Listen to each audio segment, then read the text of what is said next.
tout le monde, c'est Nat, je suis ravie de vous retrouver pour votre guidance lunaire.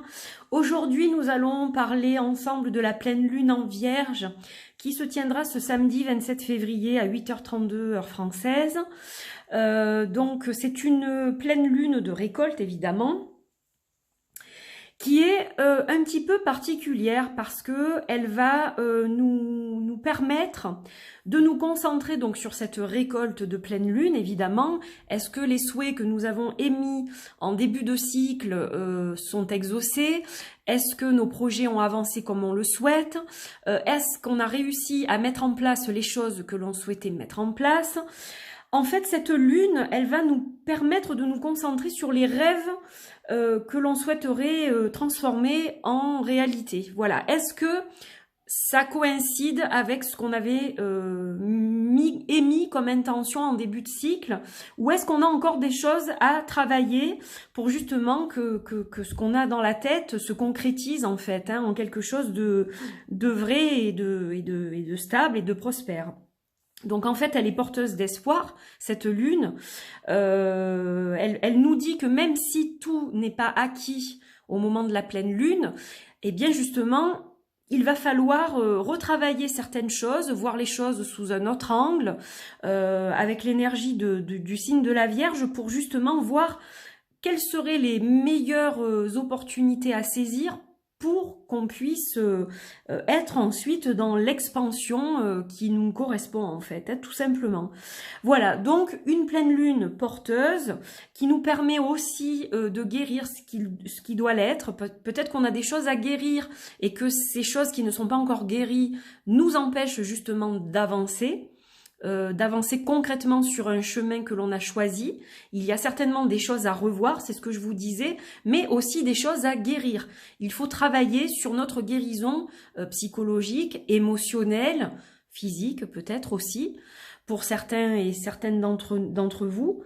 Voilà, donc armons-nous de patience, de courage. Les énergies sont bonnes. Il ne faut pas oublier aussi de purifier ce qui doit l'être, prendre ce que l'on nous donne évidemment pour cette récolte-là, mais ensuite certaines choses il va falloir purifier pour s'alléger au niveau énergétique et que l'on puisse continuer à avancer. Voilà.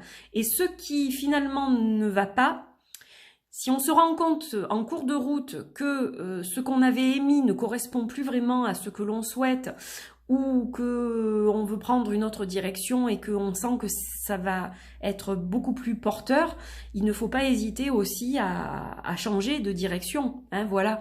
Donc là, c'est un peu de réflexion, un peu de guérison émotionnelle, se poser, vraiment voir et revoir ce qu'on a vraiment envie de mettre en place et ce qui ne nous finalement correspond pas vraiment. Voilà, est-ce que j'ai envie de continuer telle chose? Est-ce que vraiment c'est moi?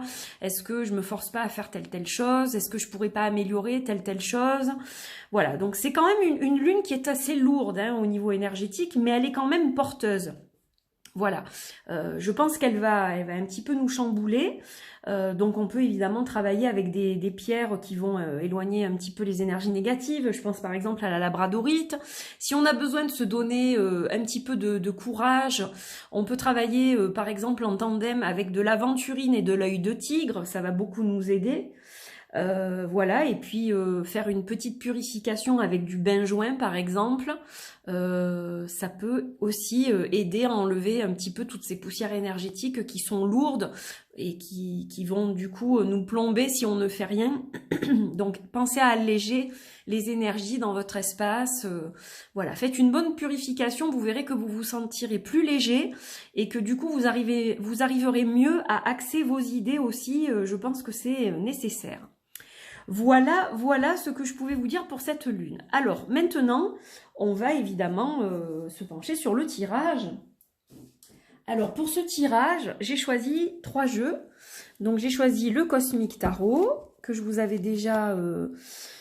je crois que j'avais fait quelques tirages... alors ça on va l'enlever. J'avais fait quelques tirages lors d'une ou 2 vidéos quotidiennes, quand je faisais les vidéos quotidiennes.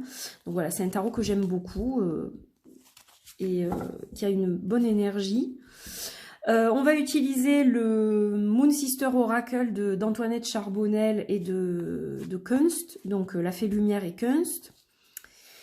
Et on finira avec le Paprika Sépia, qui est un jeu qui n'a pas été édité à ce jour. Voilà, j'avais envie d'utiliser ce jeu parce que je l'aime beaucoup. Et voilà, je vous le fais découvrir ou redécouvrir en même temps. Donc, on va commencer avec le tarot. Et puis, on verra ensuite au niveau du Moon Sister. Je crois qu'il doit lui en rester quelques-uns, Antoinette. Je ne pense pas qu'ils soient encore sold out ou alors j'ai pas eu l'info. Mais je vous mettrai le lien en barre d'infos si vous souhaitez vous procurer ce jeu. Allez, on y va.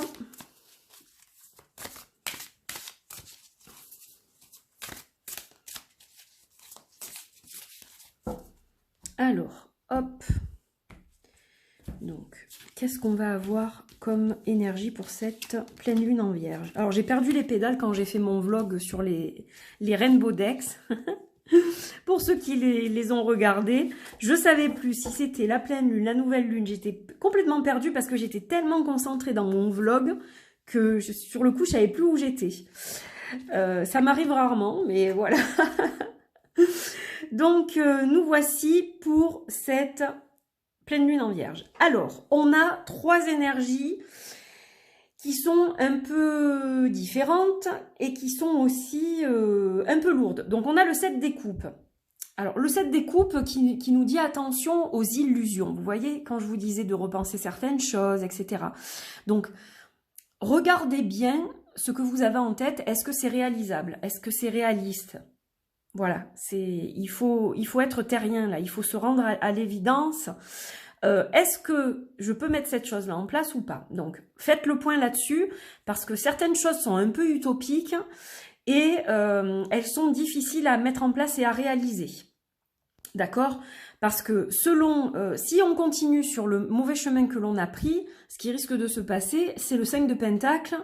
5 de Pentacle, c'est bon, ben il y a un peu tout qui s'écroule, hein, donc c'est momentané, hein, rassurez-vous, c'est pas quelque chose qui dure, ou alors ça va durer un certain temps, mais ça va pas durer toute la vie.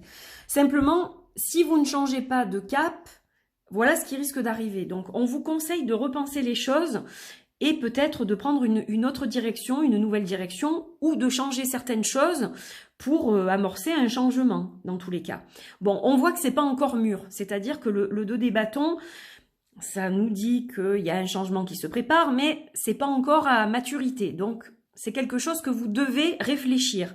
Mais on vous conseille fortement de le faire parce que, regardez, ce que l'on a quand même, entre le 7 des coupes et le 5 des pentacles, c'est vrai que, bon, penchons-nous sur la question, hein, c'est ce que je vous disais en intro, vous voyez comme ça coïncide vraiment énormément. Alors on va voir un petit peu ce que nous disent les Moon Sisters. On va regarder un petit peu les énergies qu'elles vont nous donner. D'ailleurs, je ne sais pas pourquoi je les ai... Non, je vais les remettre comme ça parce que vous savez ce que je vais faire. Je vais les couvrir en fait, chacune, pour voir un peu la réponse que l'on a... le conseil, la réponse que l'on a au niveau du Moon Sisters. Blood and Moon Sisters d'ailleurs. Si j'en oublie la moitié, ça va pas. Allez, on va en tirer 3. Alors, qu'est-ce qu'on a? On a le balai, on a la lune et on a le masculin divin. Alors, cette carte du balai, qui est avec le 7 des coupes, elle nous parle de contraintes, elle nous parle de choses qui ne sont pas forcément dans nos énergies justement, qui créent aussi alors des disputes, mais là je dirais que la dispute elle est avec nous-mêmes. C'est-à-dire que c'est plus un conflit intérieur pour moi. Donc vous avez ce conflit intérieur à vous dire, est-ce que je continue dans cette voie? Est-ce que je fais autrement? Est-ce que je vais autre part? Est-ce que je fais autre chose? Voilà l'interrogation, donc c'est confirmé par le balai. Là, c'est vraiment nettement confirmé par le balai. Attention à ne pas répéter des choses qui ne vous réussissent pas. Hein? Je pense que c'est comme ça que je vais l'interpréter. Alors, le 5 des pentacles relié à la carte de la lune. Donc, les rêves, les rêves, l'intuition, c'est ce dont je vous parlais aussi. Là, on va parler du travail de l'ombre. On va vous demander d'aller dans les tréfonds de votre être, de votre âme, de votre tripes, pour vraiment vous reconnecter à vous-même. Parce que là, visiblement, vous n'êtes peut-être pas connecté à vous-même en ce moment. Vous êtes dans une forme de déni ou d'illusion. Et c'est ça qui fait que ça ne colle pas avec vous, parce que c'est en contre-indication avec votre authenticité. Donc là, clairement, shadow work. Vous allez devoir vraiment creuser, aller là où ça fait mal, mais c'est le but. C'est ce qui va vous permettre d'avancer et de guérir, en fait, à l'avenir. Donc, cette lune, pour vous, elle va être super importante. Si ça résonne en vous, c'est que vous devez attentivement écouter ce que je suis en train de vous dire et même peut-être de le réécouter. Et avec le 2 des bâtons, regardez, on a cette carte du masculin divin que je vais approcher un peu. Cette magnifique carte du masculin divin qui nous dit de vous connecter à votre masculin sacré.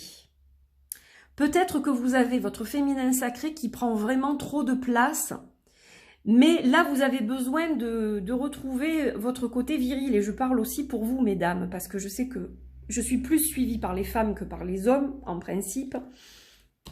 Il y a 80% de femmes qui me suivent, mais ça vous concerne aussi, mesdames. C'est-à-dire que voilà, alors, être relié à son féminin sacré, c'est super, mais quand c'est en déséquilibre, ce n'est pas bien du tout. Vous voyez? Donc là, on vous dit clairement, reliez-vous à votre masculin sacré. Et quand je vous ai parlé tout à l'heure de l'aventurine et de l'œil de tigre, on est bien dans ces énergies-là aussi. Voilà, donc je pense que c'est tout à fait cohérent, pour moi ça l'est du moins, c'est vraiment tout à fait cohérent avec les énergies de cette pleine lune en Vierge. Alors on va regarder avec le petit paprika. Et je n'ai pas parlé du rituel, du jeu de rituel, mais on va aussi utiliser une carte de rituel, bien sûr. Alors, le petit paprika, qu'est-ce qu'il va nous dire, le petit paprika? Le mini paprika sépia.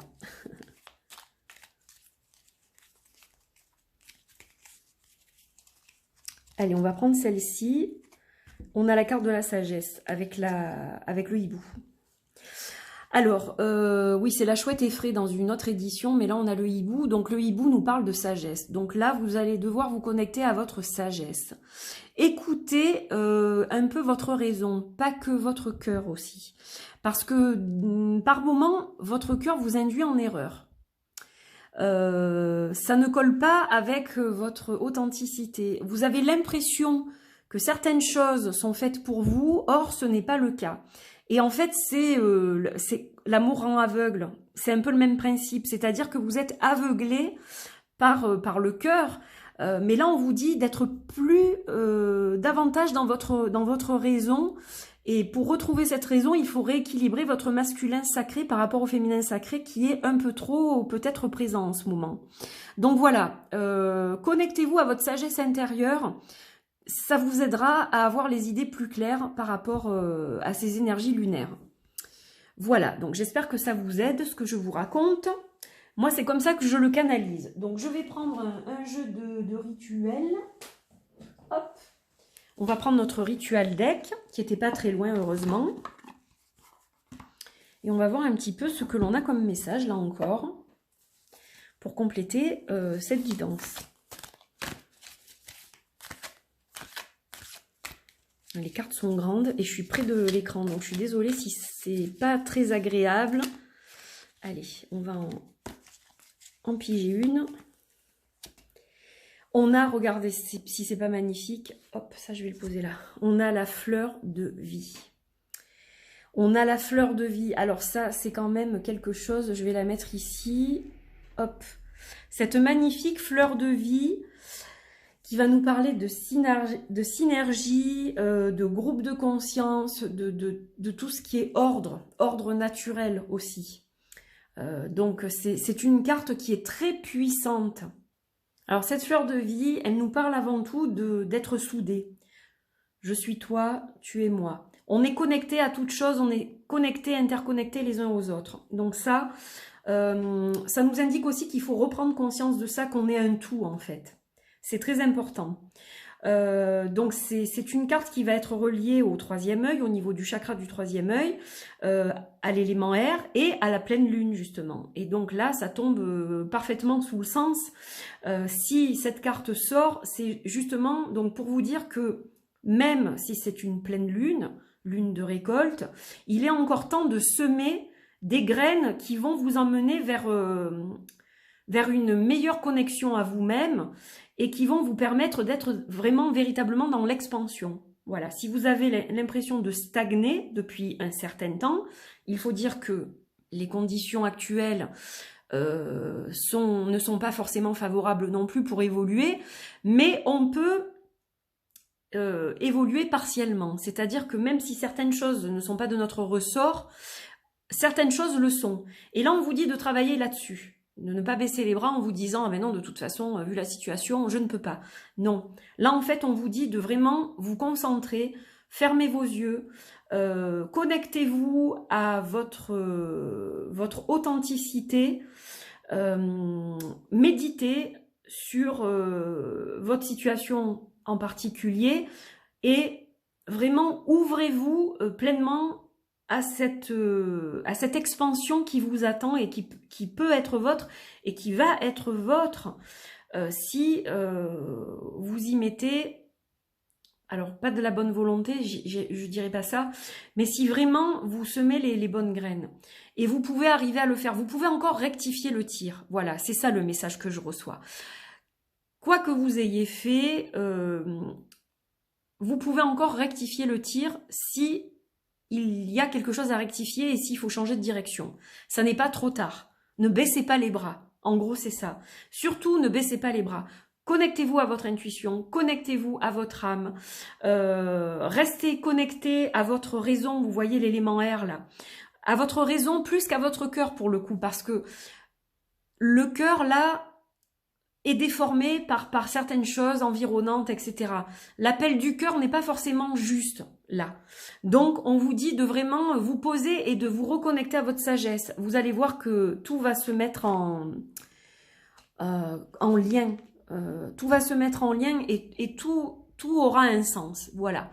Je pense que c'est comme ça que je vais terminer cette guidance. Bon, j'espère que c'était pas trop flou, mais c'est vrai que comme ce sont des messages canalisés, pour la collectivité, ça ne concerne pas quelqu'un en particulier.